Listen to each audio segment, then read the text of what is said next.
नाज़रीन, बांग्लादेश के सदर मोहम्मद शहाबुद्दीन पार्लियामेंट टोड़े चढ़ी जॾहिं त अॻूणी वज़ीर आज़म ख़ालिदा ज़िया खे आज़ाद कयो वियो। बांग्लादेश जी ताज़ी सूरत हाल जा तफ़सील हैं रिपोर्ट में। तहरीक जे अॻुवाणनि जी धमकीअ खां पोइ बांग्लादेश जे सदर मोहम्मद शहाबुद्दीन बांग्लादेशी पार्लियामेंट टोड़े छॾी। नोबेल इनाम माणींदड़ डॉक्टर यूनुस अबूरी हुकूमत में कमु करण लाइ राज़पो ज़ाहिर करे छॾियो आहे। बांग्लादेश जी मीडिया मूजिबि हथियारबंद फ़ौज जे सरबराहनि, मुख़्तलिफ़ सियासी जमायतुनि जे अॻुवाणनि, सिविल सोसाइटी जे नुमाइंदनि, शागिर्द इतिहाद स्टूडेंट्स अगेंस्ट डिस्क्रिमिनेशन सां मुलाक़ात बाद सदर पार्लियामेंट टोड़े छॾी आहे। बांग्लादेश जे शागिर्दनि पारां 3 वॻे ताईं पार्लियामेंट टोड़ण ऐं संदन ॾिनल नालनि ते ॿधल अबूरी हुकूमत क़ाइमु करण जी वार्निंग ॾिनी वई हुई। बांग्लादेश जे सदर जे हुकमनि खां पोइ बांग्लादेश नेशनल पार्टी जी सरबराह ख़ालिदा ज़िया खे बि आज़ादु कयो वियो आहे। अॻूणी वज़ीर आज़म शेख हसीना वाजिद जी इस्तीफ़ा ऐं मुल्क मां फ़रार थियण बाद शागिर्द तहरीक फ़ौजी क़यादत या हिमायत वारी हुकूमत क़बूल करण खां इनकार करे छॾियो हो ऐं पार्लियामेंट 3 वॻे ताईं टोड़ण जो अल्टीमेटम ॾिनो हो। शागिर्द अॻुवाणनि नाहिद इस्लाम, आसिफ महमूद ऐं ॿियनि वीडियो पैगाम ज़रिए अबूरी हुकूमत जो खाको जारी कंदे मुतालबो कयो त नोबेल इनाम याफ़्ता डॉक्टर मोहम्मद यूनुस जी सरबराही में अबूरी हुकूमत जोड़ी वञे। मुल्क में आचर ताईं पुरतशदद मुज़ाहरनि में 300 माण्हुनि जे फ़ौत थियण बाद हसीना वाजिद वज़ारत उज़्मा तां इस्तीफ़ा ॾिनी हुई ऐं आर्मी चीफ वक़ार ज़मान मुल्क में अबूरी हुकूमत जे क़यामत जो ऐलान कयो हो। सूमर ते बांग्लादेश जे सदर मोहम्मद शहाबुद्दीन फ़ौजी क़यादत सां मुलाक़ात कई ऐं मुख़्तलिफ़ सियासी जमायतुनि तोड़े सिविल सोसाइटी ते ॿधल अबूरी हुकूमत क़ाइमु करण ते राज़पो ज़ाहिर कयो हो। आर्मी चीफ वक़ार ज़मान मुख़्तलिफ़ सियासी जमायतुनि जे अॻुवाणनि ऐं सिविल सोसाइटी जे माण्हुनि सां मुलाक़ात बि कई हुई ऐं तुर्त अबूरी हुकूमत क़ाइमु करण जो चयो हो। उन दौरान बांग्लादेश जे प्राइम इंटेलिजेंस एजेंसी जे सरबराह खे मुलाज़मत तां बरतरफ़ कयो वियो आहे ऐं फ़ौजी जनरल जी मुक़ररनि में वॾे पैमाने ते तब्दीलियूं कयूं वयूं आहिनि। ॿिए तरफ़ भारतीय मीडिया जो चवणु आहे त बांग्लादेश जी मुस्तफ़ी वज़ीर आज़म शेख हसीना वाजिद बरतानिया खे सियासी पनाह जी दरख़्वास्त कई आहे, जॾहिं त संदसि भेण शेख रिहाना वटि पहिरियां ई बरतानिया जी शहरत आहे।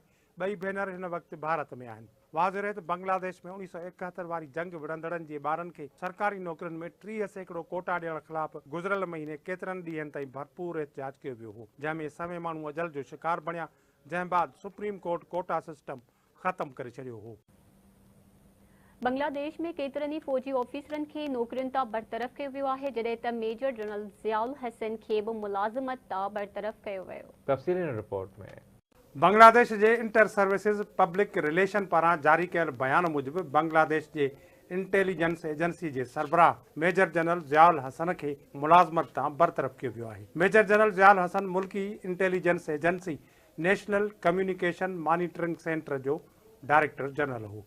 हीअ एजेंसी घरू वज़ारत जे मातहत आहे। हिन एजेंसी जो ज़िम्मो मुल्क जी सूरत हाल ते नज़र रखणु आहे। अंग अखर जमा करणु ऐं कम्युनिकेशन मवाद जी रिकॉर्डिंग बि हिन एजेंसीअ जी ज़िम्मेवारी आहे। उन खां सवाइ हिन एजेंसीअ खे ईमेल्स ऐं सोशल मीडिया अकाउंट्स जी निगरानी तोड़े फ़ोन कॉल्स रिकॉर्ड करण जी बि इजाज़त आहे। बांग्लादेश जी ISPR जे मुताबिक़ लेफ्टिनेंट जनरल सैफुल आलम खे परॾेही वज़ारत जो कलमदान ॾिनो वियो आहे। उन खां सवाइ लेफ्टिनेंट जनरल मुजीब रहमान GOC आर्मी ट्रेनिंग ऐं डॉक्ट्राइन कमांड हूंदो। बांग्लादेश जे ISPR मूजिबि मेजर जनरल ज़ियाउल हसन जी जाइ ते मेजर जनरल रिदवान रहमान DG NTMC हूंदो। वाज़ेह रहे त गुज़िरियल ॾींहुं शागिर्दनि जे एहतजाज ते हसीना वाजिद इक़्तिदार छॾे फ़ौजी हेलीकॉप्टर में भारत फ़रार थी वई हुई, जंहिं बाद आर्मी चीफ अबूरी हुकूमत जोड़ण जो ऐलान कयो हो। क़ौमी असेंबली इलेक्शन एक्ट तरमीमी बिल 2024 अक्सरियत राय सां मंज़ूर करे वरितो आहे। मुखालिफ़ धुर जे मेंबरनि पारां बिल जी भरपूर मुखालफ़त कई वई, जॾहिं त बिल ख़िलाफ़ मुखालिफ़ धुर पारां अदालत जो दर खड़काइण जो पिणु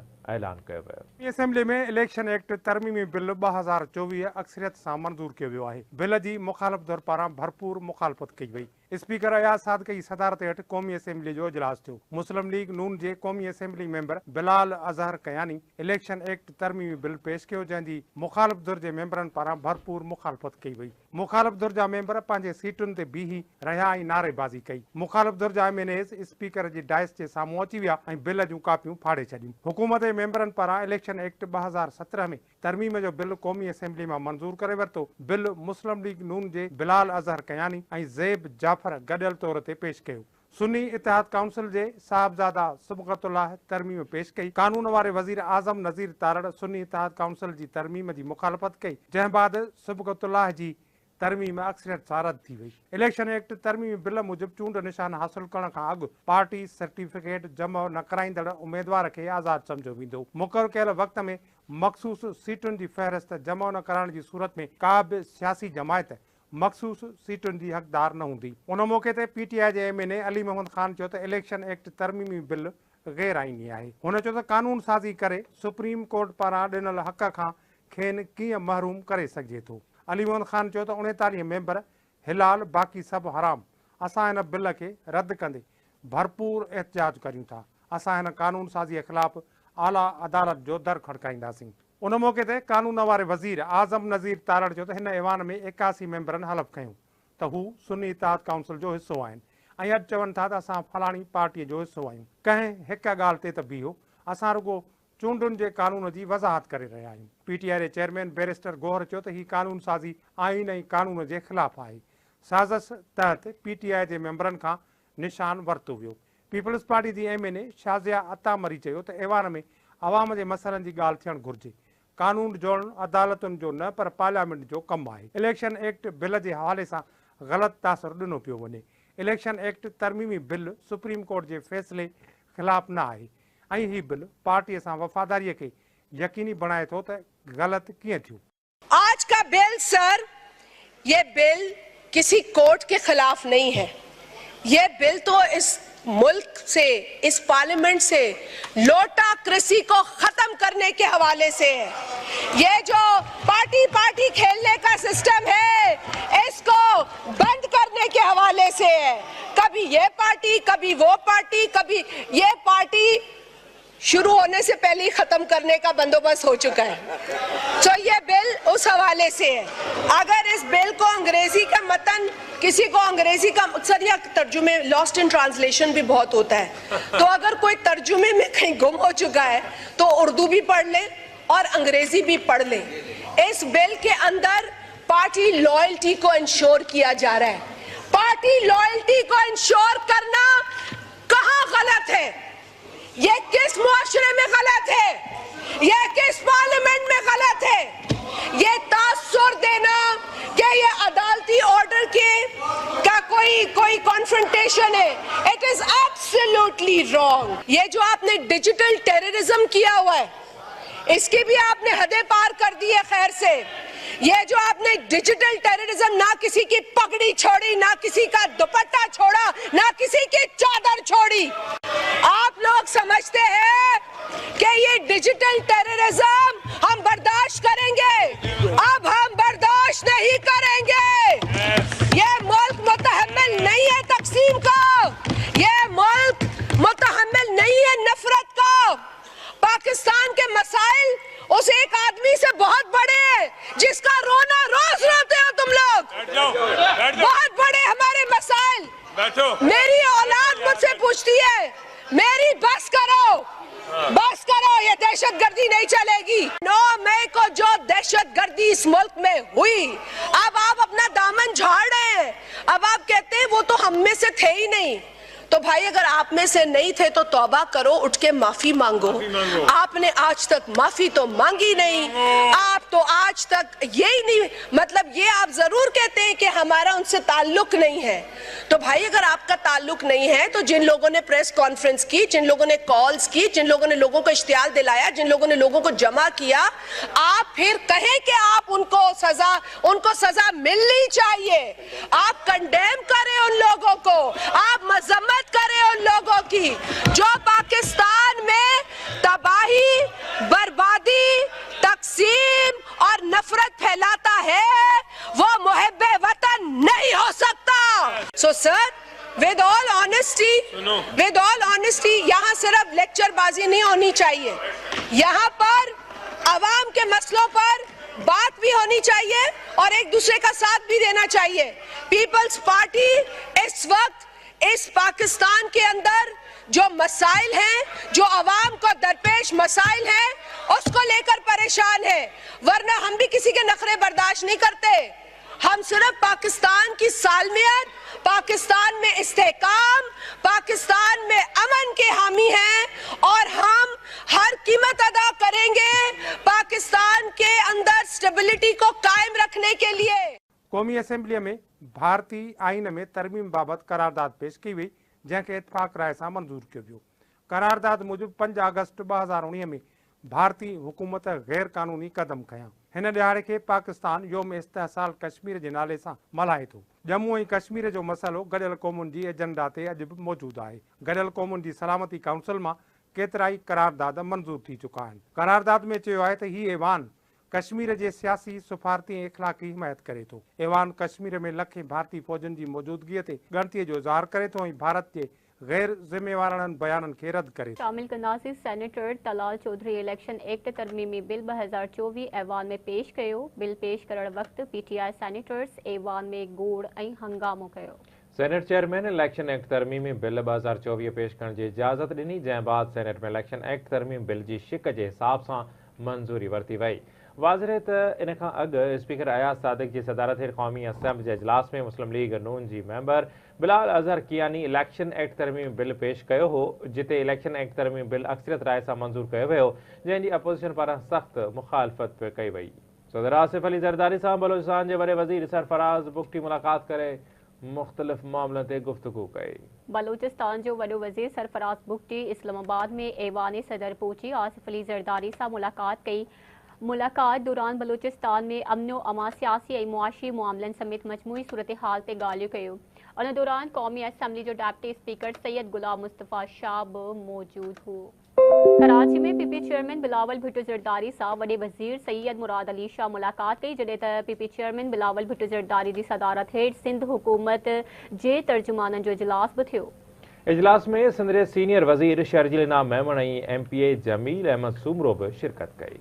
वॾे वज़ीर सैयद मुराद अली शाह कराची में पाकिस्तान पीपल्स पार्टी जे चेयरमैन बिलावल भुट्टो ज़रदारी सां मुलाक़ात कई ऐं मुख़्तलिफ़ मामलनि ते ख़्यालनि जी ॾे वठि कई। वॾे वज़ीर सैयद मुराद अली शाह बिलावल हाउस पहुची बिलावल भुट्टो ज़रदारी सां गॾिजाणी कई ऐं मुलाक़ात में सावणीअ जे वसकारनि खे मुंहुं ॾियणु, आवाम जी औखी वेल मदद करणु, शहरनि तोड़े ॻोठनि मां पाणीअ जी नेकाली बाबति ॻाल्हियूं कयूं। वॾे वज़ीर सैयद मुराद अली शाह पीपल्स पार्टी जे चेयरमैन बिलावल भुट्टो ज़रदारी खे इम्कानी शहरी बोर्ड जी रोकथाम लाइ सिंध हुकूमत जे खयल क़दमनि बाबति आगाही ॾिनी। वॾे वज़ीर चयो त बरसाति तोड़े बोर्ड खे मुंहुं ॾियण लाइ समूरियूं घुर्जूं पूरियूं कयूं वयूं आहिनि ऐं समूरा इंतज़ाम मुकमिल आहिनि। ॿिए तरफ़ सिंध जे गादी वारे शहर में पीपल्स पार्टी चेयरमैन बिलावल भुट्टो ज़रदारी जी सदारत हेठि सिंध सरकार जे तर्जुमाननि जो इजलास थियो। गॾिजाणीअ दौरान सिंध जो सीनियर वज़ीर शर्जील इनाम मेमन ऐं सिंध असेंबली जो मेंबर जमील सूमरो बि मौजूदु हो। गॾिजाणी में मुर्तज़ा वहाब, सादिया जावेद, वाहिद हाले पोटरो, अली राशिद, अरसलान शेख, गंवर इसरान ऐं मखदूम फ़ख्र ज़मान बि शिरकत कई। बिलावल भुट्टो ज़रदारी सिंध सरकार जे तर्जुमाननि खे हिदायत कई त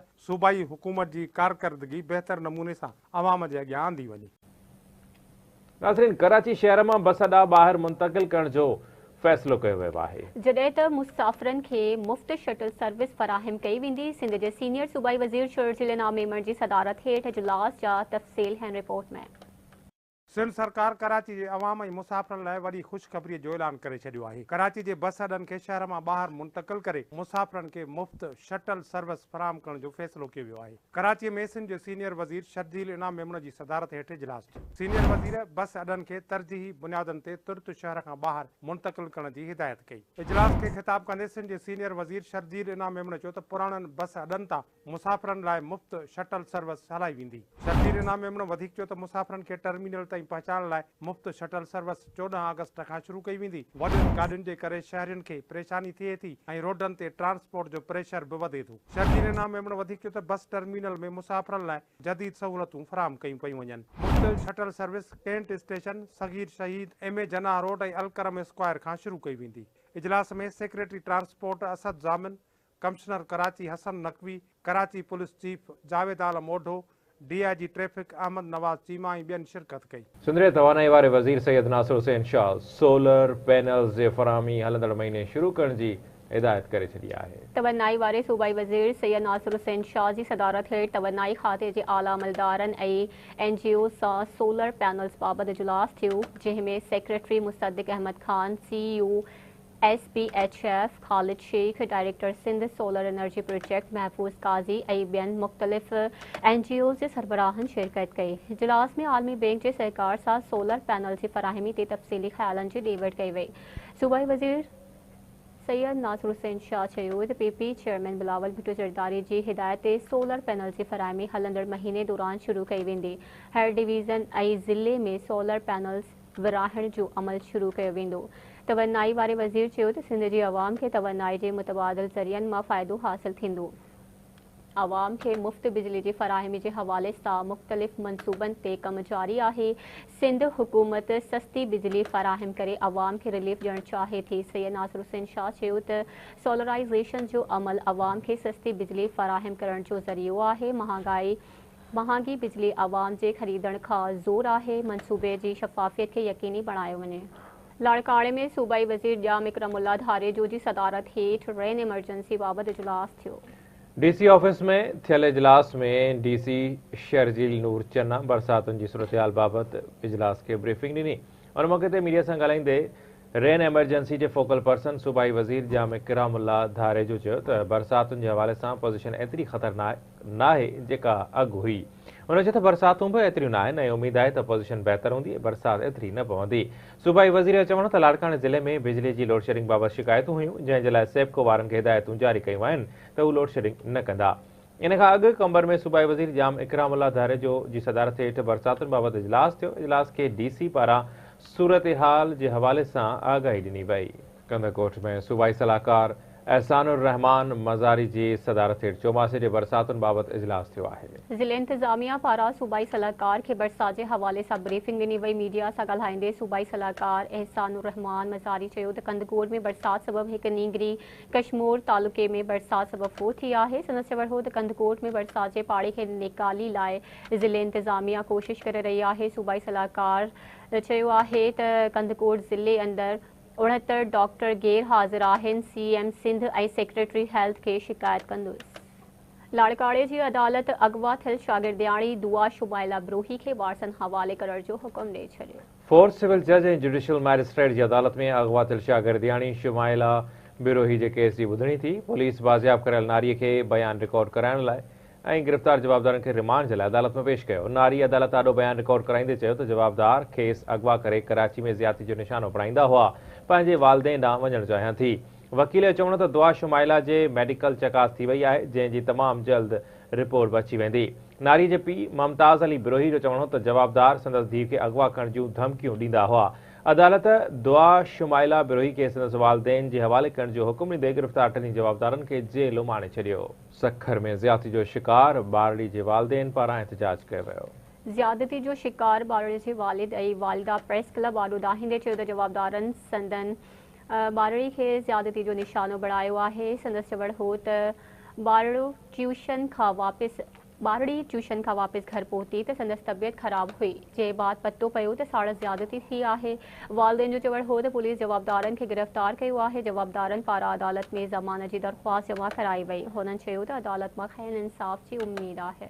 सखर जी अदालत बारड़ी सां ज़्यादती केस में नामज़द ॿिनि जवाबदार औरतुनि जी ज़मानत मंजूर करे वरिती। फर्स्ट एडिशनल सेशन जज अज़ीज़ुल्लाह खोसो जी अदालत में बारड़ी ज़्यादती केस में नामज़द ॿिनि जवाबदार औरतुनि मदीहा ऐं शुमाइला जी ज़मानत वारी दरख़्वास्त ते ॿुधणी थी। अदालत जवाबदार नारिन मदीहा ऐं शुमाइला जी ज़मानत मंज़ूर करे वरिती। ॿुधणी दौरान फरियादी जे वकील क़ुर्बान मलाणे ज़मानत वारी दरख़्वास्त ते एतिराज़ वारियो। वाज़िर त बारड़ी सां ज़्यादती केस में जवाबदार ताहिर कुरैशी, वकार, साकिब, मदीहा, शुमाइला ऐं ॿियनि खे नामज़द कयो वियो आहे। शिकारपुर वेझो पुलिस कच्चे में टारगेटेड ऑपरेशन दौरान हिकु मुग़वी खे बाज़ियाब कराइण जी दावा कई। पुलिस पारां रुस्तम जे कच्चे वारे इलाइक़े में टारगेटेड ऑपरेशन कयो वियो। पुलिस जो चवणु आहे त कच्चे में ॾुआरनि सां मुक़ाबले दौरान मुग़वी ग़ुलाम शबीर चाचड़ खे बाज़ियाब करायो आहे। पुलिस मूजिबि 1.5 हफ़्तो अॻु ॾोहारिन ॻोठाणे ग़ुलाम शबीर चाचड़ खे लखी ग़ुलाम शाह थाणे जे हद मां अगवा कयो हो। शिकारपुर जी कंज़्यूमर कोर्ट नंढी उमिरि वारनि जवाबदारनि खे अनोखी सज़ा ॿुधाई आहे। अदालत जुआ जो ॾोह साबित थियण ते जवाबदारनि खां ज़िले में ॿूटा पोखाइण जी सज़ा ॿुधाए छॾी। अदालत चयो त जवाबदारनि जी उमिरि नंढी आहे, तंहिं करे जवाबदार गढ़ी यासीन ऐं शिकारपुर में मजमूई तौर 300 ॿूटा लॻाइनि ऐं 1 साल ताईं वणनि खे पाणी ॾींदा रहनि। अदालत फॉरेस्ट ऑफिसर खे हुकुम ॾींदे चयो त हू जवाबदारनि खां ॿूटा लॻाइण वारी रिपोर्ट अदालत में पेश कनि। कराचीअ में मेहर वासण ॿारनि सां गॾिजी प्रेस क्लब वारो एहतजाजी मुज़ाहिरो कयो। ॻोठ ठोड़ा जे रवासड़ ज़मीरा ठोड़ो पंहिंजे पुटनि ऐं धीअरुनि सां गॾिजी ॾेरनि ऐं सोहरे जी मुबैना ज़ुल्मनि ख़िलाफ़ कराची प्रेस क्लब आॾो एहतजाजी मुज़ाहिरो कयो और मौक़े ते दाहींदे ज़मीरा ठोड़ो चयो त संदसि मुड़ुसु दौलतपुर में हादसे दौरान फोत थियो जंहिंजा सबूत मौजूदु आहिनि पर सोहरे ऐं ॾेरनि हुन समेत भाइरनि मथां क़तल जो कूड़ो केस दाख़िल करायो आहे।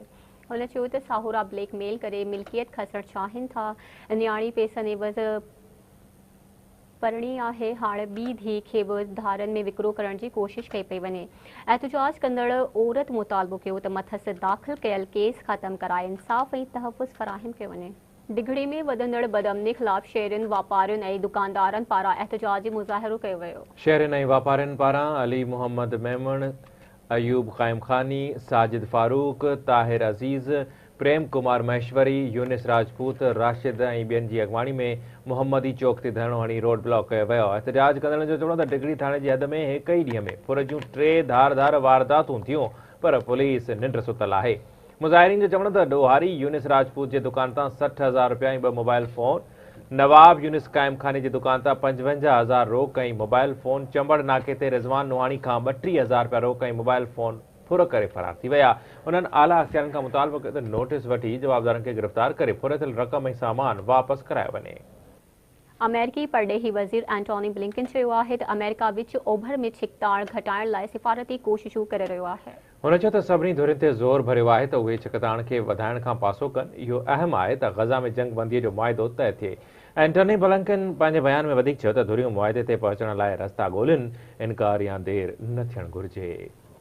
अमरीकी डेमोक्रेटिक सदारती उम्मीदवार कैमला हैरिस रिपब्लिकन सदारती उम्मीदवार डोनाल्ड ट्रंप तरफ़ां मुबाहिसे जी आछ रद्द करे छॾी आहे, जंहिंसां हिन भेरे सदारती मुबाहिसो थियण जो इम्कान लॻभॻि ख़तमु थी वियो आहे। कैमला हैरिस चयो आहे त हू 10 सेप्टेम्बर ते इन मुबाहिसे लाइ मौजूदु हूंदी जेको डोनाल्ड तइ करे चुको आहे, पर डोनाल्ड ट्रंप चयो आहे त हू रुगो 4 सेप्टेम्बर ते पेंसिल्वेनिया में कैमला हैरिस सां मुबाहिसे लाइ तयारु आहे। जेकॾहिं कैमला डोनाल्ड ट्रंप सां मुबाहिसो न कयो त हिन भेरे सदारती मुबाहिसो न थींदो। पेरिस ओलंपिक्स में पाकिस्तान लाइ मेडल खटण जी आख़िरी उम्मीद Arshad Nadeem javelin through final लाइ क्वालिफाई करे वरितो। मीडिया रिपोर्ट्स मूजिब जैवलिन थ्रो क्वालिफाइंग राउंड में ग्रुप बी में शामिल अरशद नदीम खे सिधो संओं फाइनल में पहुचण जे लाइ थ्रो घटि में घटि 84 मीटर परे उछलाइणो हुयो। अरशद नदीम पहिरें राउंड में 86.59 जे थ्रो सां फाइनल राउंड लाइ क्वालिफाई करे वरितो आहे। अरशद नदीम हाणे 8 अगस्त ते जैवलिन थ्रो इवेंट जे फाइनल में एक्शन में नज़र ईंदो। अरशद नदीम ओलंपिक्स में लगातार ॿियों भेरो फाइनल खेॾी रहियो आहे। अरशद नदीम टोक्यो ओलंपिक्स में 5हीं पोज़ीशन ते रहियो हो। ॿिए पासे ग्रुप बी में शामिल भारत जे नीरज चोपड़ा पहिरियों भेरो 89.34 मीटर जे फ़ासिले ताईं थ्रो कयो, जंहिंखां पोइ हू जैवलिन थ्रो जो फाइनल राउंड लाइ पिणु क्वालिफाई करे वियो आहे।